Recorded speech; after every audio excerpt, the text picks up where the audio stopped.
tanong ako, lahat ba kayo binata? Ako po ang may isa. Ilan anak mo? Isa po. O paano kung lasing ka na ka? Kawawa, pamilya mo, di ba? Kaya ko lang kayo tinutulungan kay RD. Mali kasi ang apprehension sa inyo.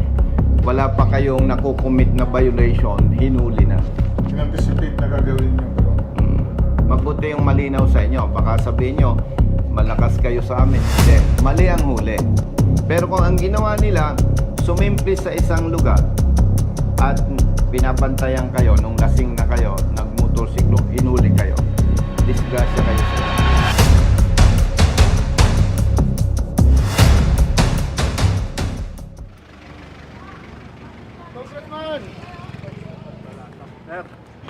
Brother, nasan ba yung 5? Brother, good morning. Ito po sir taga yung rito ano, ka. yung binigay po sa amin. Siya po sir yung ano, nag-arkila ng motor. Nakakuha ka ng resibo? May picture po.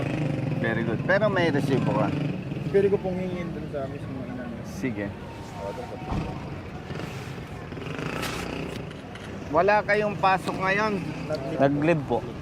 Nag-leave Absent kayo? lang po. Ako po meron. Panggabi po siya.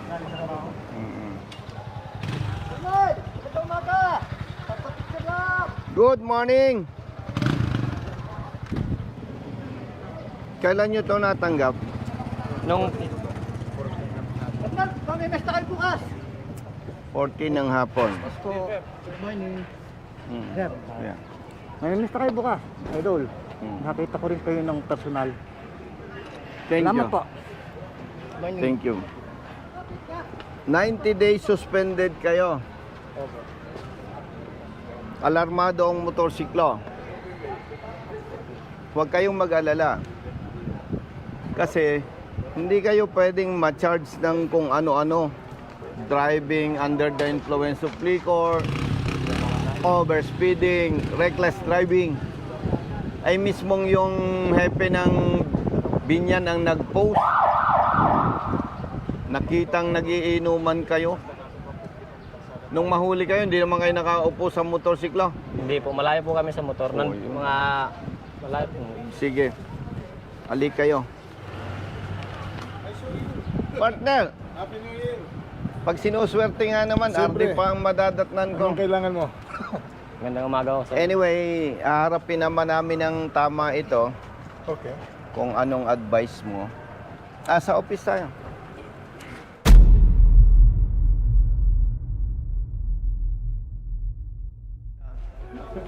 Ay, wala si ano, si Ma'am Clarissa na Sinong adjudicator? Diyos ko po. Ano si ano?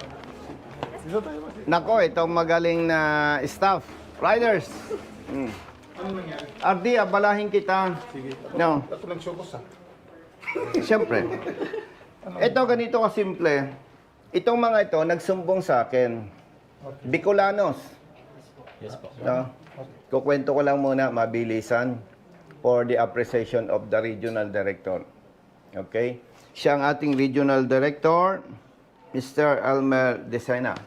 Retired Colonel, Police, kasama ko, huwag kayong nanervyusin. Kasi dati namin magkasama sa Cavite. Matagal. Matagal. Oo. Kaya lang ayaw ko natatawag sa kanya na mukhang nambabaraso. Okay? RD, we are here bilang respeto sa iyong show cause order. Pero ito ang totoo nito. Nahuli ng enforcers ng Poso. Puso. Lang. Binyan. Lang. Ginawa ng report. Ang version ng riders, nagiinuman sila, dumating ang enforcers ng Poso. Okay. Hinuli sila, tinikitan. Habang nag-inuman. Oo. Okay. Ang ticket, driving under the influence of liquor, reckless driving, Overspeed. overspeeding. Nung nagsumbong sila sa akin, yun ang kanilang version. At tayo, partner, bilang retired police, hindi naman tayo madaling bulahin. Okay. Ang maganda nito, RD, nag-post ang hepe nila. ng binyan. RD, babasahin ko ha. Sige. Sabi ng chief ng Poso, Binyan, timbog ang 5 katao na ginagawang racing ground ang bahagi ng Timbao Road malapit sa Calax. Naabutan pa ang kanilang inuman session sa lugar at hinihintay. Mali ang huli. Wala pa. Ano? Correct. Ang linaw. Oh, yeah. So, RD, yung kwento nila, pinagtibay ng post ng Hepe na timbog sila, naabutan pang nag-iinuman at hinihintay na mawala ang mga dumaraan bago magpapaharurot at mag-e-exhibition sa lugar. Okay. Loud and clear. Tama. And at the same time, again, RD, with respect sa iyo, hindi naman kita May nagkataon, nakita kita, alam ka naman kita entertainin sa tagal ng pinagsama. hindi, tsaka hindi kita pwedeng bulahin Yeah, o this paikutin. is clear, yeah. Loud and clear. Invalid yung kanilang complaints. Now, base sa RD, sa inyong show cause order, ito ay binase nyo sa report ng Poso, Correct. dated 3 December. Oh, tapos na. December 23. Sinamahan ko sila sa Hepe. Diniscuss namin to. Outrightly, pinarelease ang motorsiklo. Kasi sabi ko, questionable, how come na ma-charge sila ng reckless driving, overspeeding, driving under the influence of liquor? Ay yung kanilang narrative at yung post ng Hepe, Magkaiba. parehong-pareho. Salamat kayo, hindi kami ang nanghuli.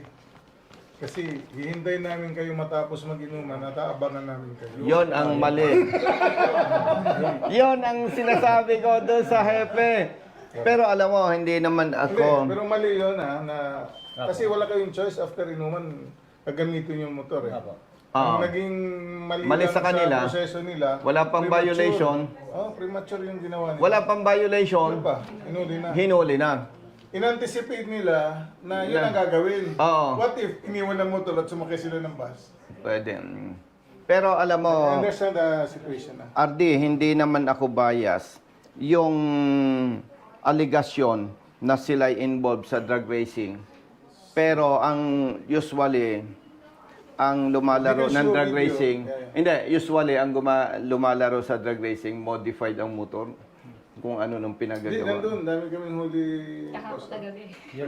Drug racing. Pang show. Napansin mo, may generally modified. Yes, po. Yeah. Yung kanila walang Tapos modification. maingay siya. Yes, yung kanila walang modification. All stock. So, ngayon ko lang nakita itong show cause order. Sinamahan ko sila. They are required to submit affidavit Bidibid, yeah. para pasinungalingan. Tara, tama. Magsasend na lang kami ng Order. affidavit. Yeah. And, pag nasubmit nyo, I will reserve immediately. Oo. And, Pero ang nila na nabalik na. naka-alarma. Ayun, Tapos, at least 90 days preventive suspension. Kaharap na natin ang RD with respect sa kanya, hindi ko naman pinangungunahan, mawawala yung preventive suspension sa inyo. Once ma-resolve. Oo. So, gagawa tayo ng affidavit. Gawin na boss dito. Oo.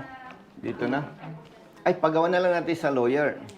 Tapos, peperma sila. Oh, yeah. And, RD, magpapaprint ako nito. Correct, yes. At ito naman, pwede kong permahan na totoo itong na-extract doon sa post ni Chief. Yeah. No? Tsaka verifiable, ilalagay naman yung ano. Verifiable naman. Nandun pa rin po yung post. Nandun pa rin yung post. I-open namin in the presence of your chief na staff. I-open yung Facebook. I-resolve mo na. Kaya naman. Okay, So, so okay na. sapat na yan, ano? Tama na ba? So, yon okay. Magkakaroon na kayo ng peace of mind. Pero, kung ginawa nyo yun, nag-inuman kayo, ang gagawin nyo talaga kahit hindi nyo aminin, dadrive-in nyo yun. Nagkataon lang yung Mali. naging premature yung arrest or yung pag-apprehend.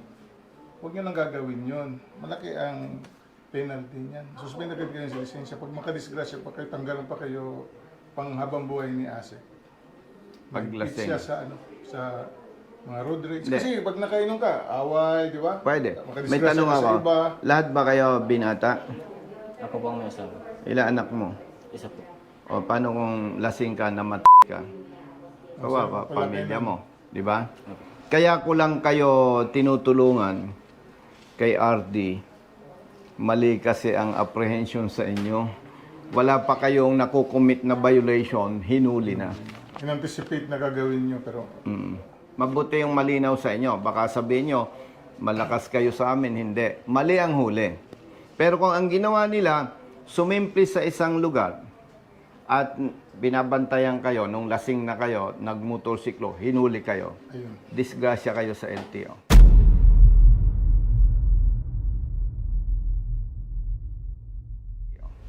Malaking violation yon, driving under the influence of liquor. Pero another side, maganda rin na hinuli kayo. Kasi baka naanghilang kayo, no? Abang nakuha nyo, pa-drive kayo, na-disgrasya kayo, may nangyari. Ginamit sila. Oo, Para naging hindi angel madisgrasya, sila. ano? Oo, parang ganun. Okay? So, Sir, RD, may meeting pa ako. alam ko, salamat. Okay. Brother Matt, Miss CG na ang... once again, patutunayan ko sa'yo. No, may gift ako from God. siyempre, Biroy mo, Nagdadasal tayo. wala naman kaming wala naman. Eto bilisan lang. hindi pa labas ako nagkita. Si si Poso, Chief. That was December 23, half day. 2 o'clock, pumunta kami. Na-tsempohan ko. Sabi ko, Brother Matt, naniwala ka na. May special gift ako from God. Wala naman kaming pinag-usapan ng Poso, Chief. Eh ngayon, wala kaming pinag-usapan ng Regional Director ng LTO Region 4A. Paalis siya. Andun tayo sa labas.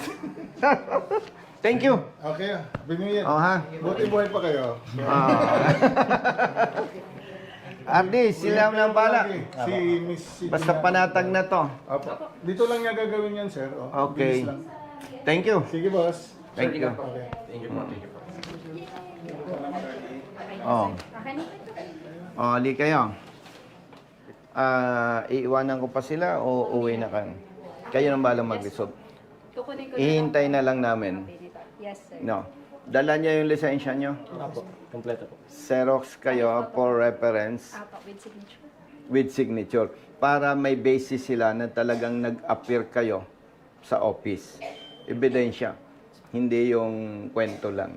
Okay? So, saan kami magpapaserox? Ba, gusto mo ng... Kunin ko na lang po. Yun. Dito na isi-xerox, tapos peperma kayo. Good as resolved na yan. Hintay natin na maipaserox si ma'am, peperma kayo, para yun yung proof na talagang humarap tayo. Then, i-resolve na yan. Okay? Huwag sasakay sa motorsiklo ng nakainom. Baka madisgrasya kayo pag lalamayan kayo. Malinaw. Ulitin ko ha.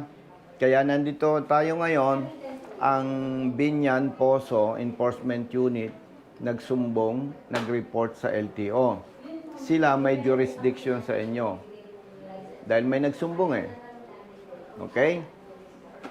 Ako naman, kausap ko si RD at yung concerned staff, hindi para barasuhin at paboran kayo. May mali lang talaga sa ginawa ng Poso doon sa panghuli sa inyo. Wala pa kayong nakukumit na violation eh. Hinuli na kayo. Malinaw? Pagkakal ko lang din po. Actually, magfa-file kami ng complaint against doon sa personnel ng Poso. Kasi 20 days na impound yung motorsiklo nila. Saan po ba na-impound? Sa mismong Binyan. Poso? Hindi Sa po. LTO Binyan. Binyan Poso, hindi sa Binyan LTO. Poso. Oh, at may nagne-negotiate sa kanila. Kaya tumagal ng tumagal. Kaya nagsumbong na sa 6 office. times po yung balik-balik sila. Oo. Alas nag-alternate po kaming pabalik-balik doon para ipalo up po yung mga motor namin. Kaso ayaw po nilang i-release. Kasi nga, gustong magkapera. Tapos may time po na may nag-text po na naghihingi po ng May ebidensya negotiate. kami. And ito, kailangan umuwi sa Bicol, nagrenta ng Motor. motorsiklo. Magkano renta mo? 11.5. May resibo naman yun eh, ano? Magpapile tayo ng complaint. Tomorrow is Tuesday. may yung lawyer natin sa opisina available bukas maghapon. Isinasuggest ko sa inyo, extend na ninyo yung absent bukas, paalam kayo sa trabaho nyo. Para makagawa na, makaharap na kayo ng ating abogado, ma-finalize na yung ating complaint. Sasamahan ko kayo sa complaint. Dalawa ang purpose. Itama yung mali ng poso. Pangalawa, huwag nang maulit pa yung katulad ng perwisyo sa inyo. Pero uulitin namin, hindi kaya kayo ipinagtatanggol ko dahil gusto ko lang. Pinagtatanggol namin kayo kasi mali ang panghuhuli. Okay? Klaro? Apo. Please, hintayin na lang namin. Yes po, opo.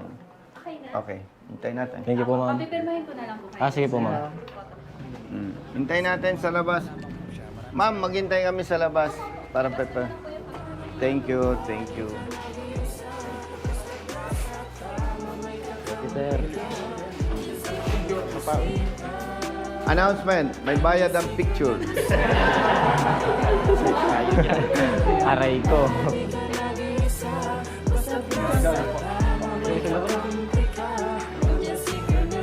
Hindi ako nagpapapicture sa pangit ang cellphone, ha?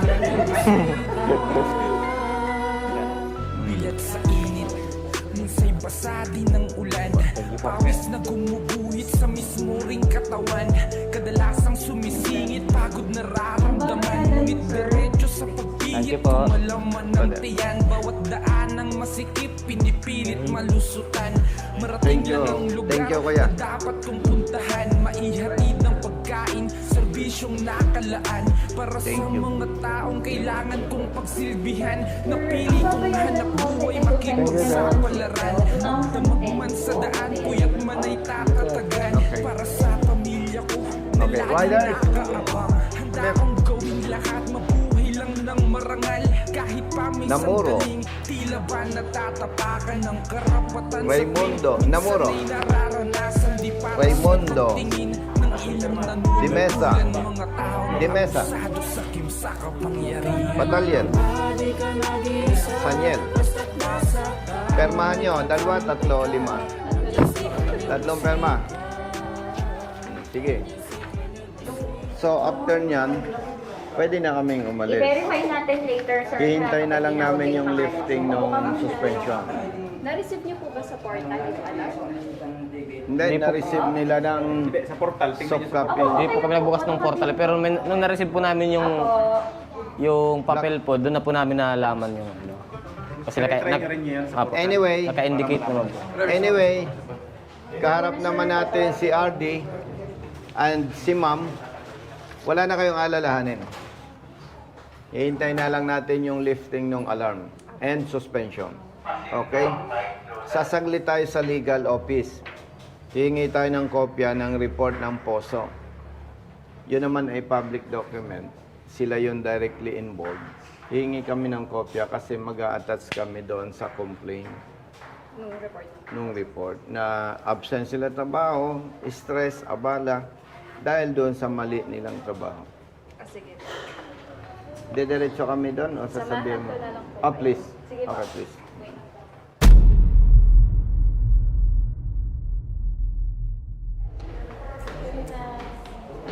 Good morning. Morning, ma'am. Morning po. Okay. Yung report lang. Apa, report ako na kailangan. May Kasi attachment ang ba sa- attachment po nila is yung mga license ng mga driver. Ay, hingi na lang ako ng kopya din yan. Para kompleto. Yung buong ano po. Lahat nung in-attach nila. Kasi may kopya naman kayo, ma'am. No? Kahit hindi mo na, ma'am, alisin. Okay lang po. Let's go. Salamat. Salamat po. Salamat po. Hi, ma'am. Thank you. Thank you. Yan. Okay po, 1. Brother, sabi lang para pantay. Okay, 1, 2, 3, 4. Oh, ganito tayo. Hindi yan politika, ha?